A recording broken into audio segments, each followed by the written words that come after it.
Mr. Blips. Here we another deflected this. Oh no. Watakananga kure kure, asititashika. Ai signora, nyango shichitimba. Cheni no never mtezu waka simba. Nichangora mangeji sanda kushika masimba. Kushana nino shanda nimbo miro. Papa sapangu nimbo pandita vira. Na uguri kutonora, pati kujazia. Kupaka murume kumudazia. Mupeni wangu ndasa ninazia. Kuti waka wanda wakatizia. Asiteiva pwera tasha taisiva. Waka suya ukapako vavi mutiwa. Chinolwaza kurumwane chekterera. Pati waiwe weka waka kuchengera. Diva rako ndiwe wakazvitera.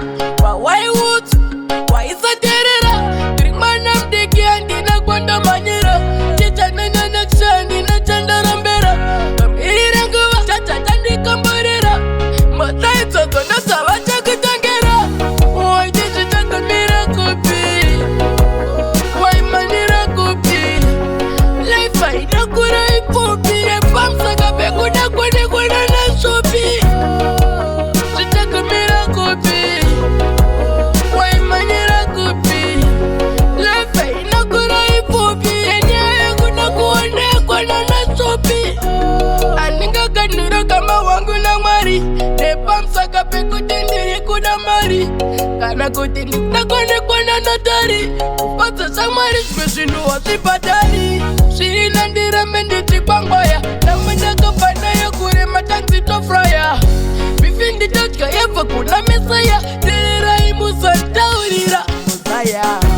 Waichichitakamira kupi. Waimanira kupi. Life hainakura ifupi. Yepamsaka pekuda kwene kwena nashopi.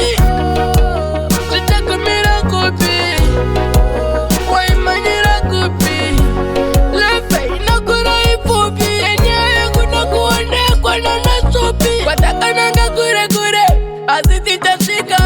Ai signora, nyango shichitimba. Cheni inonavana mtezu wakasimba. Nichangora mangeji sanda kushika masimba. Kushana ndinoshanda ndimbo miro. Papa sapangu ndipo panditafira. Na uguri kutonora,